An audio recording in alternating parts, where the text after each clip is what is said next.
Have you ever worked really, really hard to save up a big pile of cash? Your emergency fund, only to find that having it actually makes you feel, well, more stressed. It sounds completely backwards, right?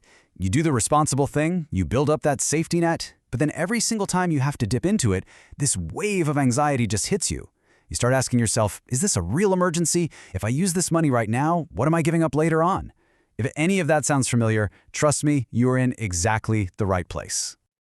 Okay, so let's really dive into this, because that nagging feeling of anxiety, that's a huge sign that your relationship with your money could be so much better. What we're doing today is a masterclass in how to transform that financial anxiety into real, genuine confidence and control. We're going to break down in detail why the traditional emergency fund is kind of flawed from a psychological point of view. And then I'm going to walk you through a step-by-step, three-stage journey to evolve your savings from a source of constant stress into your most powerful financial tool. Seriously, by the end of this, you'll have a completely new way of thinking about how you save. All right, let's kick things off with the classic advice, the kind of thing you hear everywhere in personal finance. You have to have an emergency fund. For a lot of us, that was probably the very first financial goal we ever had. Save up $1,000 or 3 to 6 months of expenses. And look, let's be clear, it is not bad advice. It's way better than having nothing at all. But this traditional approach, it has this hidden psychological flaw, this little design problem that creates this constant, low-level buzz of anxiety that totally undermines the peace of mind it's supposed to give you in the first place. So what's really at the heart of the stress here? Well, it's vagueness.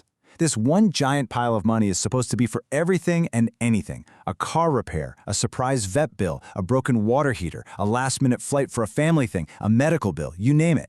And because it has a million potential jobs, you can never, ever truly know if you have enough. Is $1,000 enough? How about $10,000? How could you possibly know when you're trying to plan for an infinite number of unknown what-ifs? This uncertainty, it leads to this vicious cycle of second-guessing. You use the fund, and instead of feeling relieved, you feel guilty. Then you have to scramble to fill it back up, which means you're pausing your savings for the fun stuff, like a vacation or buying a house. It just feels like you're always playing defense, just trying to keep your head above water. And this quote right here, it perfectly captures that internal monologue, that voice in your head that's just spinning and second-guessing everything. Every time you have to dip into that fund, you're not just solving a problem today, it feels like you're borrowing from some unknown, possibly catastrophic future. You don't have a clear way to make a confident decision. Is fixing this dishwasher worth risking your ability to handle a layoff next year? You have nothing solid to base the decision on. You're just left with this vague feeling of dread. It is a perfect recipe for financial anxiety. So how do we fix this? How do we break this cycle of stress? Well, the solution starts with a really simple, but honestly a profound mindset shift. It's all about redefining what an emergency actually is. We have to draw a really clear line in the sand between a true, unforeseen catastrophe and, well, the normal, bumpy, and often expensive reality of just living life. Okay, let's really break this comparison down, because this is the absolute core of this whole approach. The old mindset, it labels a flat tire as an emergency. It feels unexpected, totally stressful, and completely out of your control. The new mindset, on the other hand, looks at that very same flat tire and calls it what it is, an expected, non-monthly expense.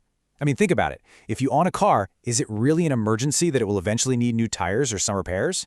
No, of course not. It's a 100% predictable event. You just don't know the exact timing. The same goes for your house needing a new water heater, or your dog needing his annual checkup. By reframing these things as expected expenses, you move them from the out-of-my-control column right over to the part-of-the-plan column. And that simple change just drains the anxiety out of the situation and replaces it with confidence. You're not reacting to chaos anymore, you're just executing a plan. This is such a powerful way to say it. This right here, this is the goal. This is what financial control actually feels like. Before this mindset shift, a $500 car repair can absolutely ruin your entire month. It's a stressful, hair-on-fire emergency that probably causes arguments and sleepless nights. But once you start planning for these things as a normal part of your life, maybe by saving $50 a month into a little car stuff category, that same repair is just an inconvenience. Yeah, it's annoying, nobody likes paying for it, but it's not a financial crisis. You just pay the bill from the money you set aside and you move on with your life. The emotional weight of it is just completely different. Okay, so we get the problem and we get the mindset shift we need to make. But how do you actually get there? I mean, it's not like you just flip a switch overnight. It's a journey, a clear, totally achievable, three-stage process that's going to take you from that vague anxiety to a state of total financial control. So here it is. This is our roadmap. Stage 1 is the safety net, where we build a necessary cushion for the learning process. Stage 2 is the transition, and this is where something pretty amazing starts to happen as your confidence grows. And Stage 3 is the transformation, where your fund evolves into its final, most powerful form. So let's walk through each one of these stages in detail. Now, let's be super clear. When you first start out on this path, you probably do still need a general emergency fund. And why is that? Because when you're new to budgeting this way, you don't know what you don't know yet. You're going to sit down and try to list out all your non-monthly expenses, car repairs, home maintenance, gifts, subscriptions, but you're going to miss some, I guarantee it. You're also going to get the amounts wrong at first. You might budget $1,000 for car repairs, but then a $2,000 transmission issue pops up. This safety net fund is your cushion. It's the backup that covers the stuff you just forgot to plan for while you're building the habit. It lets you learn without the stress of having to be perfect from day one. Then, after a while, I don't know, maybe 6 months, maybe a year or two, something really cool starts to happen. You look up and you realize you haven't even touched your emergency fund in a long, long time. Your specific savings categories for car repairs and vet bills are handling everything beautifully. This is the transition stage. The anxiety you used to have about that fund, it starts to get replaced by curiosity. You look at that big pile of cash just sitting there, and the question changes from, is this enough, to, what else could this money be doing for me? You start to feel like the money's kind of lazy, like it could have a better, more exciting job than just sitting around waiting for a leaky faucet.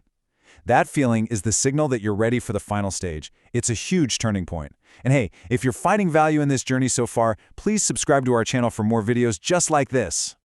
And this is where it all comes together. In Stage 3, you've mastered the art of planning for life's expected non-monthly costs. Your budget is like a well-oiled machine that handles car trouble and leaky pipes without even breaking a sweat. So that old, vague emergency fund is now officially obsolete. It just doesn't need to be a slush fund for a million random things anymore. And so it transforms. It evolves into this highly specialized tool with one single, incredibly powerful purpose. And here it is. This is the transformation. Your vague, anxiety-inducing emergency fund becomes a laser-focused, confidence-boosting job loss fund. This is the ultimate evolution. You're turning a defensive tool into a powerful asset that gives you real freedom. So, the most crucial point here is the clarity. This fund is not for a new transmission. It is not for a surprise medical bill. You have other specific savings categories for those things now, and you're funding them every single month. This fund has one job and one job only: to act as your personal income insurance. It's there to protect you from the one big, scary financial event that you can't easily predict or save for monthly: a major interruption to your income. This is for a true life-altering emergency. Now, you might be thinking, okay, but isn't this just giving my emergency fund a different name? And it kind of feels like that, but the psychological impact is absolutely massive. Naming it the Job Loss Fund gives every single dollar in that account a specific, understandable job. And that specificity is what kills the vague what-if anxiety.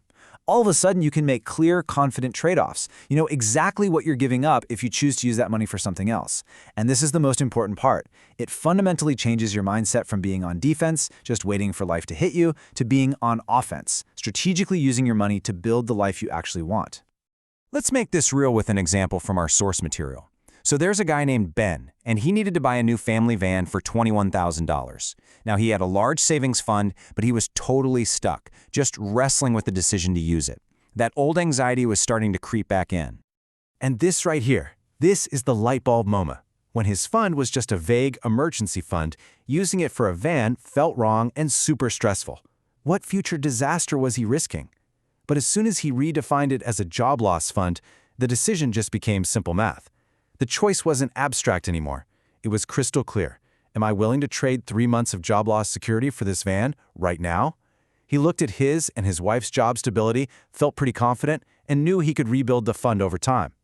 The clarity of that trade-off just removed all the anxiety. And so he was able to wire $21,000 and drive away in that new van feeling completely at peace with his decision. He didn't feel guilty. He wasn't worried.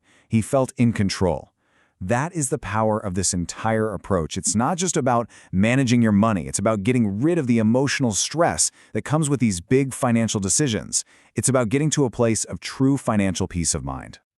So, let's wrap this up and summarize the key takeaways from today. First, stop calling every unexpected cost an emergency.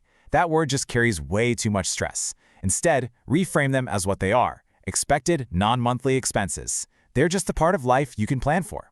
Second, Follow that three-stage journey to evolve your savings. Start with a safety net, recognize when you're transitioning away from it, and finally, transform it into a purposeful tool.